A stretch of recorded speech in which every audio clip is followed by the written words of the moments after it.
ಹೋಗೋದಿಲ್ಲ ಅನ್ಸುತ್ತೆ. D K Shivakumar ಅವ್ರ ಮಾರ್ಗದರ್ಶನದಲ್ಲೇ ಹೋಗ್ತಾರೆ ಅಂತ ಅನ್ಸುತ್ತೆ. ಎಕ್ಸಾಕ್ಟ್ಲಿ. ಡಿ ಕೆ ಶಿ ಅದನ್ನ ಮೀರಿದ್ರೆ ಬಹುಶಃ ಡಿ ಕೆ ಶಿಯ ಕನಸು ಏನಿದೆ 28ಕ್ಕೆ ಅದು ಕೂಡ ಈಡೇರಲ್ಲ ಅಂತ ಅನ್ಸುತ್ತೆ. ಆ ಕಾರಣಕ್ಕೋಸ್ಕರ ಆದ್ರೂ ಕೂಡ ಡಿ ಕೆ ಶಿ ಸಿದ್ದರಾಮಯ್ಯನವರಿಗೆ ವಿಧೇಯರಾಗಿ ಇದ್ಕೊಂಡು ಅಥವಾ ವಿಧೇಯರಾಗಿ ಅವರು ಒಳ ಮನಸ್ಸಿನಿಂದ ಇರ್ತಾರೋ ಇಲ್ಲೋ ಸೆಕೆಂಡರಿ, ಕಾಣಿಸುವ ಹಾಗೆ ಅಂದ್ರೆ ವಿಪಕ್ಷದವರಿಗೆ ಮಾಧ್ಯಮದವರಿಗೆ ಕಾಣಿಸುವ ಹಾಗೆ ಸಿದ್ದರಾಮಯ್ಯನವರ ಜೊತೆಗೆ ನಾನು ವಿಶ್ವಾಸದಿಂದ ಇದ್ದೇನೆ ಅನ್ನುವ ರೀತಿಯಲ್ಲಿ ನಡೆದುಕೊಂಡು ಅಷ್ಟೇ ಸಿದ್ದರಾಮಯ್ಯ ಸುಮ್ಮನೆ ಇದ್ದು ಬಿಡ್ತಾರೆ ಅಂತ ನಾನು ಒಪ್ಪಲ್ಲ.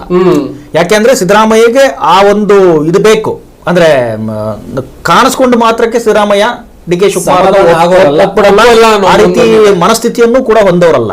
ನಿಜವಾಗ್ಲೂ ಅವ್ರಿಗೆ ಓಕೆ ಆಗಿದೆಯಾ ಸಿದ್ದರಾಮಯ್ಯ ಅದಕ್ಕೆ ಒಪ್ತಾರೆ. ಈಗ ಅಧಿಕಾರ ಬಿಟ್ಟಿಳಿದಿದ್ದು ಕೂಡ ಅಷ್ಟೇ. ಈಗ ಅವ್ರಿಗೆ ಹೈಕಮಾಂಡ್ಗೆ ಏನು ಮಾತು ಕೊಟ್ಟಿದ್ದೆ ಅದಕ್ಕಾಗಿ ಬಿಟ್ಟಿಳಿತಾ ಇದ್ದೀನಿ. ಅದ್ರ ಹೊರತುಪಡಿಸಿ ನಾನು ಯಾವ ಕಾರಣಕ್ಕೂ ಕೂಡ ಅಧಿಕಾರವನ್ನು ಬಿಟ್ಟಿಳಿಯಲ್ಲ. ಇನ್ನೊಂದು ಸಿದ್ದರಾಮಯ್ಯವರ ಸೂಚನೆ ಯಾರ್ದಾಗಿತ್ತು ಅಂದ್ರೆ ಡಿ ಕೆ ಶಿವಕುಮಾರ್ ಸಿದ್ದರಾಮಯ್ಯ ಅವರ ಸೂಚನೆ ಅಲ್ವೇ ಅಲ್ಲ. ಜಿ ಪರಮೇಶ್ವರ್ ಅಥವಾ ಇನ್ಯಾರಿಗೋ ಕೊಡಿ, ಸೊ ನೀವು ಈ ದಲಿತ ವರ್ಗಕ್ಕೋ ಅಥವಾ ದಲಿತ ಕೋಟಾದಲ್ಲಿ ಯಾರನ್ನೂ ಕೂಡ ಇನ್ನೂ ಸಿಎಂ ಮಾಡಿಲ್ಲ ಅಂತ ಆದ್ರೆ ಈವನ್ ಮಲ್ಲಿಕಾರ್ಜುನ್ ಖರ್ಗೆ ಅವರೇ ಬೇಕಾದ್ರೂ ಆಗ್ಲಿ, ಆದ್ರೆ ಡಿ ಕೆ ಶಿವಕುಮಾರ್ ಅವ್ರನ್ನ ಎಲ್ಲೂ ಕೂಡ ರೆಫರ್ ಮಾಡೇ ಇರಲಿಲ್ಲ ಸಿದ್ದರಾಮಯ್ಯ ಅವರು. ಸೊ ಈಗ ಡಿ ಕೆ ಶಿವಕುಮಾರ್ ಅವರಿಗೆ ಅನಿವಾರ್ಯತೆ, ಸಿದ್ದರಾಮಯ್ಯ ಅವರಿಗೆ ಅನಿವಾರ್ಯತೆ ಅಲ್ಲ ಇದು. ಡಿ ಕೆ ಶಿವಕುಮಾರ್ ಯಾವಾಗ ಎಲೆಕ್ಟೆಡ್ ಸಿಎಂ ಆಗ್ತಾರೋ ಆಗ ಡಿ ಕೆ ಶಿವಕುಮಾರ್ ಅವರಿಗೆ ಸಿದ್ದರಾಮಯ್ಯ ಅವರ ಅನಿವಾರ್ಯತೆ ತಪ್ಪುತ್ತೆ. ಹಿಂದುಳಿದ ವರ್ಗಗಳ ಓಟು, ಮುಸ್ಲಿಂ ಕೋಟಾದ ಓಟು ಅಥವಾ ಅಹಿಂದ ವರ್ಗದ ಓಟು, ಎಲ್ಲಾ ಓಟು ಬೇಕು ಅಂತ ಅಂದ್ರೆ ಸಿದ್ದರಾಮಯ್ಯನ ಇಟ್ಕೊಳ್ಳೇಬೇಕು. ಸೊ ನೀವು ಸಿದ್ದರಾಮಯ್ಯ ಅವ್ರನ್ನ ಹೊರತುಪಡಿಸಿ ಇನ್ನೊಬ್ಬ ನಿಮಗೆ ದಲಿತ ನಾಯಕ ಅಥವಾ ಹಿಂದುಳಿದ ವರ್ಗದ ನಾಯಕ ನಿಮಗೆ ಯಾರು ಸಿಗದೇ ಇಲ್ಲ. ಸತೀಶ್ ಜಾರಕಿಹೊಳಿ ಹೇಳೋದು ಕರೆಕ್ಟ್. ಬಹುಶಃ ಡಿ ಕೆ ಶಿವಕುಮಾರ್ ಅವರು ದೂರದೃಷ್ಟಿ ಅನ್ಸುತ್ತೆ. 2028ಕ್ಕೂ ಸಿದ್ದರಾಮಯ್ಯನವರು ಹೇಳಿದವರೇ ಸಿಎಂ ಆಗ್ತಾರೆ ಬಹುತೇಕ. ಯಾಕಂದ್ರೆ ಅಷ್ಟು ಇನ್ನು ಸಿದ್ದರಾಮಯ್ಯನವ್ರಿಗೂ ವಯಸ್ಸಿದೆ, ಜೊತೆಗೆ ಇನ್ನೂ ಅವ್ರಿಗೆ ಆ ಕಮಾಂಡ್ ಇದೆ. ಇನ್ನೂ ಯಾರೋ ನೀವು ಹೇಳಿದಾಗ ಅಹಿಂದ ವರ್ಗದ ನಾಯಕ ಇನ್ನೂ ಯಾರು ಉಟ್ಕೊಂಡಿಲ್ಲ. ಸಿದ್ದರಾಮಯ್ಯನವರು ಬರಬಹುದು ಅಂತ ಒಂದ್ ಹಂತಕ್ಕಾದ್ರೂ ಕೂಡ ಜಾರಕಿಹೊಳಿ ಅವರಿಗೆ ಈಗ ಒಂದ್ ಹಂತಕ್ಕೆ ಅಸಮಾಧಾನನೂ ಇದೆ, ಮತ್ತೆ ಅವ್ರನ್ನ ಒಂದು ಹಂತ ಡೌನ್ ಮಾಡ್ದಂಗೆನೆ. ಈಗ ಸಹಕಾರ ಸಚಿವರು ಆಗಿ ಲಕ್ಷ್ಮಣ ಸವದಿ ಅವ್ರನ್ನ ಬಿಜೆಪಿಯಿಂದ ಬಂದವ್ರನ್ನ ಆಯ್ಕೆ ಮಾಡಿದಿರಿ. ಹಿಂದೆ ಲಕ್ಷ್ಮಣ ಸವದಿ ಡಿ.ಸಿ.ಎಂ ಆಗಿದ್ದವರು. ಸೊ ಸಹಕಾರ ಖಾತೆಯನ್ನು ಹಿಂದೆ ಅನುಭವಿಸಿದವರು, ಸಾರಿಗೆ ಖಾತೆಯನ್ನು ಅನುಭವಿಸಿದವರು, ಮತ್ತೆ ಬಿಜೆಪಿ ಕಾರ್ಯಕಾರಣ ಕಮಿಟಿಯಲ್ಲೂ ಕೂಡ ಇದ್ದಂತವ್ರು. ಲಕ್ಷ್ಮಣ ಸವದಿ ಅವರಿಗೆ ಸಹಕಾರ ಮಂತ್ರಿ ಕೊಡೋದಕ್ಕೆ ಲಕ್ಷ್ಮೀ ಹೆಬ್ಬಾಳ್ಕರ್ ಕೂಡ ಕಾರಣ ಅನ್ನುವಂತ ಲೆಕ್ಕಾಚಾರ ಇದೆ. ಏನ್ ಕೇಳಿದ್ರೆ ಜಾರಕಿಹೊಳಿ ಕುಟುಂಬ ವರ್ಸಸ್ ಹೆಬ್ಬಾಳ್ಕರ್ ಕುಟುಂಬ ಅನ್ನುವ ಕಾರಣಕ್ಕೆ ಆ ಭಾಗದ ಎಲ್ಲಾ ಡಿಸಿಸಿ ಬ್ಯಾಂಕ್ಗಳ ಚುನಾವಣೆಗಳಲ್ಲಿ ನಿಮಗೆ ಎಂಪಿ ಎಲ್ಲಾ ಕುಟುಂಬಗಳ ರಾಜಕಾರಣಗಳು ಇರೋ ಕಾರಣಕ್ಕೋಸ್ಕರವಾಗಿ ಆ ತರದೊಂದು ಪೊಲಿಟಿಕಲಿ ಒಂದು ತಂತ್ರಗಾರಿಕೆ ಮಾಡಿದ್ರು ಅನ್ನೋದು. ಮತ್ ನೀವ್ ಆಗ ಹೇಳ್ತಾ ಇದ್ರಿ ಸಿದ್ದರಾಮಯ್ಯನವರು ಆ ಸಮುದಾಯ, ಜಗದೀಶ್ ಸರ್ ಹೇಳ್ತಾ ಇದ್ರು, ಸಮುದಾಯದ ಒಬ್ಬ ನಾಯಕನಿಗೆ ಲೀಡರ್ಶಿಪ್ ಕೊಡಬೇಕು ಅನ್ನೋದಕ್ಕಿಂತ ಅವರ ಬಣದಲ್ಲಿ ಗುರುತಿಸಿಕೊಂಡಿರೋರನ್ನ ಮಂತ್ರಿ ಮಾಡಬೇಕು ಅಂತ. ಈಗ ಶಾಂತೇಗೌಡರನ್ನ ಯಾಕೆ ಬೇಡ ಅನ್ನುವುದನ್ನ ಹೇಳಿದ್ರು ಅನ್ನೋ ಕಾರಣಕ್ಕೆ ಉಮಾಶ್ರೀ ಅವರಿಗೆ ಹೆಚ್ಚಾಗಿ ಕಾಣ್ತಾರೆ ಅಂತ. ಅವರು ಕೃಪ ಸಮುದಾಯದ ನಾಯಕಿ ಅಲ್ಲದೇ ಇದ್ರು, ನೇಕಾರ ಸಮುದಾಯದ ನಾಯಕಿ, ಬಟ್ ನನ್ನ ಬಣದಲ್ಲಿ ಗುರುತಿಸಿಕೊಂಡವರು ಆಪ್ತ ಬಣದಲ್ಲಿ ಗುರುತಿಸಿಕೊಂಡವರು. ಹಾಗಾಗಿ ಮಹಿಳಾ ಮತ್ತು ಮಕ್ಕಳ ಕಲ್ಯಾಣ ಇಲಾಖೆಯನ್ನ ಉಮಾಶ್ರೀ ಅವರಿಗೆ ಬಿಟ್ಕೊಡಿ ಅನ್ನುವಂತಹ ತಕರಾರನ್ನ ಸಿದ್ದರಾಮಯ್ಯನವರು ಮಾಡಿದ್ದಾರೆ ಅನ್ನೋದು ಇಲ್ಲಿ ಮುಖ್ಯವಾಗಿ ಕಾಣ್ತಾ ಇದೆ. ಮತ್ತೆ ಈ ತರದ ಸಂದರ್ಭ ಇದು ಮೊದಲನೇ ಬಾರಿ ಅಲ್ಲ ಅಂತ. ಈ ಹಿಂದೆಯೂ ಕೂಡ ದೇವರಾಜ ಅರಸು ಅವರ ಕಾಲದಲ್ಲಿ ಅವರನ್ನ ಮುಖ್ಯಮಂತ್ರಿ ಸ್ಥಾನದಿಂದ ಇಂದಿರಾ ಕಾಂಗ್ರೆಸ್ ದಿನೇಶ್ ಗುಂಡೂರಾವ್ ಅವರ ತಂದೆ ಗುಂಡೂರಾವ್ ಅವರನ್ನ ಮುಖ್ಯಮಂತ್ರಿಯನ್ನು ಮಾಡ್ತು. ಅದಾದ್ಮೇಲೆ ಬಂಗಾರಪ್ಪ ಅವರಾದ್ಮೇಲೆ ವೀರಪ್ಪ ಮೊಯ್ಲಿ, ಆಮೇಲೆ ಯಡಿಯೂರಪ್ಪನವರಾದ್ಮೇಲೆ ಬಸವರಾಜ ಬೊಮ್ಮಾಯಿ, ಈಗ ಸಿದ್ದರಾಮಯ್ಯನವರಾದ್ಮೇಲೆ ಡಿ ಕೆ ಶಿವಕುಮಾರ್. ಈ ತರದ ರಾಜಕಾರಣ ನಮ್ಮಲ್ಲಿ 3-4 ಬಾರಿ ಆಗಿ ಹೋಗಿದೆ. ಹಾಗಾಗಿ ಮುಜುಗರ ಅನ್ನೋದಕ್ಕಿಂತ ಒಂದು ನಿರ್ದೇಶನ ಇರುತ್ತೆ ಅನ್ನುವ ಕಾರಣಕ್ಕೋಸ್ಕರವಾಗಿ ಈ ಹಿಂದೆ ಬಸವರಾಜ ಬೊಮ್ಮಾಯಿ ಅವರು ಮುಖ್ಯಮಂತ್ರಿ ಆಗಿದ್ದಂತ ಸಂದರ್ಭದಲ್ಲಿ ಯಡಿಯೂರಪ್ಪನವರು ಬಂದೇ ಇಲ್ಲ. ಆ ಸಂದರ್ಭದಲ್ಲೂ ಕೂಡ ಈ ತರದೊಂದು ಚರ್ಚೆ ಆಗಿತ್ತು ಅಂತ. ಅಟ್ಲೀಸ್ಟ್ ಈಗ ಸಿದ್ದರಾಮಯ್ಯನವರು ಅಧಿವೇಶನದಲ್ಲಿ ಬಂದು ಕೂತ್ರು, ಅವ್ರು ಎಷ್ಟೊತ್ತಿದ್ದಾರೆ ಏನು ಎತ್ತ ಅನ್ನೋದಕ್ಕಿಂತ ಒಂದು ಸಂದೇಶವನ್ನ ರವಾನೆ ಮಾಡುವುದಕ್ಕೆ ಹೈಕಮಾಂಡ್ ಕೂಡ ಪ್ರಯತ್ನ ಪಟ್ಟಿದೆ ಅನ್ನೋದು ಇಲ್ಲಿ ಸ್ಪಷ್ಟವಾಗಿ ಆಗುತ್ತೆ. ಸಿದ್ದರಾಮಯ್ಯ ಅವರಿಗೆ ಇದು ಉಮಾಶ್ರೀ ಅವ್ರಿಗೆ ಸಂಬಂಧಪಟ್ಟ ಹೇಳಿದಾಗ ನನಗೊಂದು ಕುತೂಹಲ ಇರೋದು, ಈಗ ಲಕ್ಷ್ಮೀ ಹೆಬ್ಬಾಳ್ಕರ್ ಇನ್ನು ವೈಟಿಂಗ್ ಅಲ್ಲಿ ಇದ್ದಾರೆ. ಸಿಗ್ಬೋದು ಅವ್ರಿಗೆ, ಯಾಕೆಂದ್ರೆ ಅಲ್ಲಿ ಉಮಾಶ್ರೀ ಅವ್ರಿಗೆ ಸಿಗೋ ಸಾಧ್ಯತೆ ಕಡಿಮೆ. ಅವ್ರನ್ನ ಈಗಾಗಲೇ ವಿಧಾನ ಪರಿಷತ್ ಕಡೆಯಲ್ಲಿ ತಗೊಂಡೋಗಿದ್ದಾರೆ, ಅಲ್ಲಿ ಏನು ಉಪ ಸ್ಪೀಕರ್ ಅನ್ನ ಮಾಡ್ತಾ ಇದ್ದಾರೆ. ಈಗ ಲಕ್ಷ್ಮೀ ಹೆಬ್ಬಾಳ್ಕರ್ ಅವರೇ ಇರೋದಲ್ವಾ, ರೂಪಕಲಾ ಶಶಿಧರ್ ಅವ್ರಿಗೆ ಸಾಧ್ಯತೆ ಇಲ್ಲ. ಗಾಯತ್ರಿ ಶಾಂತೇಗೌಡ ಆಲ್ರೆಡಿ ಹೋಗಿದ್ದಾಗಿದೆ. ಈಗ ಯಾರಿಗೆ ಸಿಗಬಹುದು? ಈ ಮಹಿಳಾ ಮತ್ತು ಮಕ್ಕಳ ಕಲ್ಯಾಣ ಕೊಡ್ಲೇಬೇಕು, ಒಂದು ಮಹಿಳೆಯರನ್ನ ತಗೋತಾರೆ. ಯಾರಿಗೆ ಸಿಗ್ಬಹುದು ಅನ್ಸುತ್ತೆ? ರೂಪಕಲಾ ಶಶಿಧರ್ ಅವ್ರಿಗಂತೂ ಬಹಳ ಡೌಟ್. ಯಾಕೆಂದ್ರೆ ಅವ್ರ ತಂದೆ ಬಿಡ್ತಾ ಇಲ್ಲ, ಅವರಿಗೆ ಒಂದು ಸ್ಥಾನವನ್ನು ಕೊಟ್ಟಾಗಿದೆ, ಬೇಕಾದ ಖಾತೆಯನ್ನು ಕೊಟ್ಟಾಗಿದೆ. ಸಮಾಜಕ್ಕೆ ಅವರಿಗೆ ಈ ಆಹಾರ ಖಾತೆಯಲ್ಲಿ ಇಷ್ಟ ಇರಲಿಲ್ಲ ಅನ್ನೋ ಕಾರಣಕ್ಕೆ ಸಮಾಜ ಕಲ್ಯಾಣ ಖಾತೆಗೆ ಮತ್ತೆ ಅವ್ರನ್ನ ಕಳಿಸಿದ್ದಾರೆ.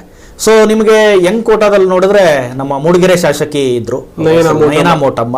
ಸೊ ಅವರಿಗೂ ಕೂಡ ಬಹುತೇಕ ಡೌಟ್ ಅಂತ ಹೇಳ್ತಾ ಇದ್ದಾರೆ. ಲಕ್ಷ್ಮೀ ಹೆಬ್ಬಾಳ್ಕರ್ ಇನ್ನೂ ವೇಟಿಂಗ್ ಲಿಸ್ಟ್ ಅಲ್ಲಿ ಇದ್ದಾರೆ. ಸೊ ನಿಮ್ಗೆ ಹಂಗೆ ಇನ್ನೊಂದು NRI ಫೋರಂನ ಅಧ್ಯಕ್ಷ ಆರತಿ ಕೃಷ್ಣ ಅವರು ಬಹಳ ಪೈಪೋಟಿಯಲ್ಲಿದ್ರು. ನಿನ್ನೆ ಮೊನ್ನೆಗೆ ಕೂಡ ಈ ಸದನದಲ್ಲೆಲ್ಲ ಕಾಣಿಸ್ಕೊಳ್ತಾ ಇದ್ದಾರೆ ಅವರು. ಸೊ ಹೈಕಮಾಂಡ್ ಮಟ್ಟದಲ್ಲಿ ಸಂಪರ್ಕ ಚೆನ್ನಾಗಿದೆ. KC ವೇಣುಗೋಪಾಲ್ ಅವರ ಸಂಪರ್ಕ ದೊಡ್ಡದಾಗಿದೆ ಹೈಕಮಾಂಡ್ ಮಟ್ಟದಲ್ಲಿ. ಕರೆಕ್ಟ್. ಕೇರಳ ರಾಜ್ಯಕ್ಕೆ ಉಸ್ತುವಾರಿ ಕೂಡ ಅವರೇ ಆಗಿದ್ರು. ಕೇರಳವನ್ನ ಒಂದ್ ಹಂತಕ್ಕೆ ಗೆಲ್ಸ್ಕೊಂಬಂದಂಗ ಆಗಿದೆ ಈಗ. ಸೊ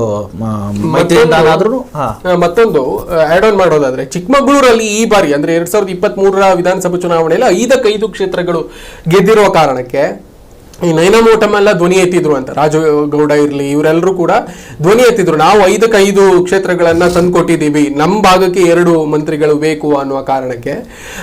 ಶಾಂತೇಗೌಡ ಅವರ ಹೆಸರು ಬಂದಾಗ್ಲೂ ಕೂಡ ಆ ತರದೊಂದು ಚರ್ಚೆ ಇತ್ತು. ಆಮೇಲೆ ಈಗ ಆರತಿ ಕೃಷ್ಣ ಅವರು ಕೂಡ ಅದೇ ಭಾಗದವರಾಗಿರೋ ಕಾರಣಕ್ಕೋಸ್ಕರವಾಗಿ ಅಲ್ಲಿ ಏನೋ ಒಂದು 95 to 5% ಆ ತರ ಲೆಕ್ಕದಲ್ಲಿ ಒಂದು 5% ಆರತಿ ಕೃಷ್ಣಗೆ ಹೋಗ್ಬೋದು, 95% ಉಮಾಶ್ರೀ ಅವರಿಗೆ ಹೋಗ್ಬೋದು ಅನ್ನುವಂತ ಲೆಕ್ಕಾಚಾರದಲ್ಲಿ ಈಗ ಚರ್ಚೆ ಇರೋದು.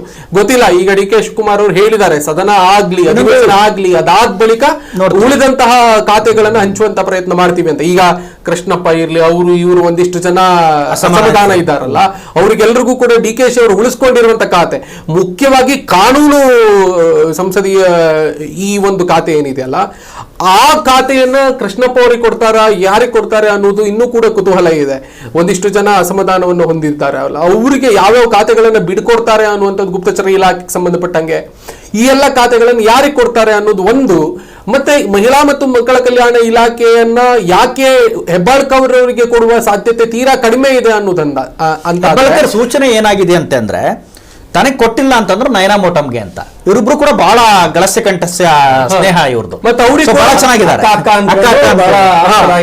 ಆಮೇಲೆ ಹೆಬ್ಬಾಳ್ಕರ್ ಅವ್ರಿಗೆ ಕೊಡುವ ಸಾಧ್ಯತೆ ತೀರಾ ಕಡಿಮೆ. ಯಾಕೆ ಕೇಳಿದ್ರೆ ಆ ಭಾಗದಲ್ಲಿ ಬೆಳಗಾವಿಯಿಂದ 2 ಸಚಿವರನ್ನಾಗಿ ಮಾಡಿ ಆಯ್ತು ಈಗ ದೊಡ್ಡ ಶಕ್ತಿಗಳು. ಹಾಗಾಗಿ ಹೆಬ್ಬಾಳ್ಕರ್ ಒಂದು ಒಪ್ಪಿಗೆ ಮೇರೆಗೆ ಸವದಿ ಅವರನ್ನ ನೀವು ಮಂತ್ರಿ ಮಾಡಿ ಅಂತ ಹೇಳಿರಬಹುದು ಅಂತ ಕಾಣಿಸುತ್ತೆ. ಕಮ್ಯುನಿಟಿ ಕೂಡ ಸೇಮ್ ಆಗುತ್ತೆ. ಲಾಸ್ಟ್ ಟೈಮು ಈ MP ಎಲೆಕ್ಷನ್ ಸಂದರ್ಭದಲ್ಲಿ ಪ್ರಿಯಾಂಕಾ ಜಾರಕಿಹೊಳಿ ಚಿಕ್ಕೋಡಿ ಭಾಗಕ್ಕೆ ಅಲ್ಲಿಂದ ಗೆದ್ದು ಬಂದ್ರು. ಸೊ ಆ ಎಲೆಕ್ಷನ್ ಅಲ್ಲಿ ಈ ಲಕ್ಷ್ಮೀ ಹೆಬ್ಬಾಳ್ಕರ್ ಮತ್ತೆ ಲಕ್ಷ್ಮಣ್ ಸವದಿ ಇಬ್ರು ಸೇರಿ ಪ್ರಿಯಾಂಕಾ ಕಡೆಗೆ ವೋಟ್ ಹಾಕ್ಸಿಲ್ಲ ಅನ್ನೋದೊಂದು ದೊಡ್ಡ ಆರೋಪ. ಇದನ್ನ ಹೈಕಮಾಂಡ್ ಮುಂದೂ ಕೂಡ ಅಸಮಾಧಾನವನ್ನು ತೋಡ್ಕೊಂಡಿದ್ರು ಸತೀಶ್ ಜಾರಕಿಹೊಳಿ ಅವರು. ಸೊ ಇವರೆಲ್ಲರೂ ಅಣ್ಣ ತಮ್ಮಂದ್ರು ಒಟ್ಟಾಗ್ಬಿಟ್ಟಿದ್ರು. ಆದ್ರೆ ಅಲ್ಲಿ ಲಿಂಗಾಯತ ಮತಗಳು ಮಾತ್ರ ಡಿವೈಡ್ ಆಗಿದ್ದಾವೆ. ಹಾಗಾಗಿನೇ ಮತಗಳ ಸಂಖ್ಯೆ ಕೂಡ ಕಡಿಮೆ ಆಯಿತು ಅನ್ನೋ ಚರ್ಚೆ ಇದೆ. ಹಂಗಾಗಿ ಜಾರಕಿಹೊಳಿ ಫ್ಯಾಮಿಲಿ ಏನಿದೆ ಅಂದ್ರೆ ಯಾವಾಗ್ಲೂ ಕೂಡ ಲಕ್ಷ್ಮೀ ಹೆಬ್ಬಾಳ್ಕರ್ ಸಿಗಬಾರ್ದು ಅಂತ ನೋಡ್ಕೋಬೇಕು. So Lakshmi Hebbalkar team Saudi ತಗೊಂಡ್ರು ಪರವಾಗಿಲ್ಲ, ಸತೀಶ್ ಜಾರಕಿಹೊಳಿ ಅವ್ರನ್ನ ಹೇಗಾದ್ರೂ ಮಾಡಿ ಡೌನ್ ಮಾಡಬೇಕು. KPCC ಅಧ್ಯಕ್ಷ ಸ್ಥಾನ ಸಿಗಬಾರ್ದು ಅಥವಾ ಮತ್ತೊಂದು ಪ್ರಬಲ ಖಾತೆ ಅಥವಾ DCM ಖಾತೆ ಸಿಗಬಾರ್ದು ಅನ್ನೋದು ಅವ್ರ ಬೇಡಿಕೆ. ಈಗ ಮತ್ತೊಂದು ಇದಕ್ಕೊಂದೇ ಒಂದು ಆಡ್ ಆನ್ ಮಾಡ್ತೀನಿ. ಬೆಳಗಾವಿಯ ರಾಜಕಾರಣಕ್ಕೆ DKಶಿ ಅವರು ಎಲ್ಲಿ ಎಂಟ್ರಿ ಆದ್ರೋ ಅಲ್ಲಿ ಆ ಭಾಗದ ರಾಜಕಾರಣದಲ್ಲೇ ಒಂದಿಷ್ಟು ಗೊಂದಲ ಉಂಟಾಯ್ತು ಅಂತ. ಜಾರಕಿಹೊಳಿ ಕುಟುಂಬದ ರಾಜಕಾರಣಕ್ಕೆ ಬಹಳ ದೊಡ್ಡ ಪೆಟ್ಟು ಬಿತ್ತು ಅಂತ. DKಶಿ ಅವರು ಬೆಳಗಾವಿ ರಾಜಕಾರಣಕ್ಕೆ ಎಂಟ್ರಿ ಆಗೋದಕ್ಕೆ ಮುಖ್ಯ ಕಾರಣನೇ ಲಕ್ಷ್ಮೀ ಹೆಬ್ಬಾಳ್ಕರ್ ಅನ್ನುವಂತಹ ಒಂದು ದೊಡ್ಡ ಚರ್ಚೆ ಇದೆ. ಸೊ ಅವರು ಈಗ ಜಾರಕಿಹೊಳಿ ಅವರನ್ನ ನಿಯಂತ್ರಣದಲ್ಲಿ ಇಡೋದಕ್ಕೋಸ್ಕರವಾಗಿ ಲಕ್ಷ್ಮಣ್ ಸವದಿ ಅವರನ್ನ ಒಂದು ಮಂತ್ರಿ ಸ್ಥಾನದಲ್ಲಿ ಇಟ್ಟರು. ಅದು ಕೂಡ ಆ ಭಾಗದಲ್ಲಿ ಹೆಚ್ಚಿರುವಂತಹ ಸಹಕಾರಿ ಸಂಘಗಳನ್ನ ನಿಯಂತ್ರಿಸುವಂತಹ ಸಹಕಾರಿ ಇಲಾಖೆಯ ಮಂತ್ರಿ ಸ್ಥಾನವನ್ನೇ ಲಕ್ಷ್ಮಣ ಸವದಿ ಅವರಿಗೆ ಕೊಟ್ಟಿರೋದು. ಇಲ್ಲಿ ಇನ್ನೇನೋ ರಾಜಕಾರಣ ಮಾಡೋದಕ್ಕೆ DKಶಿ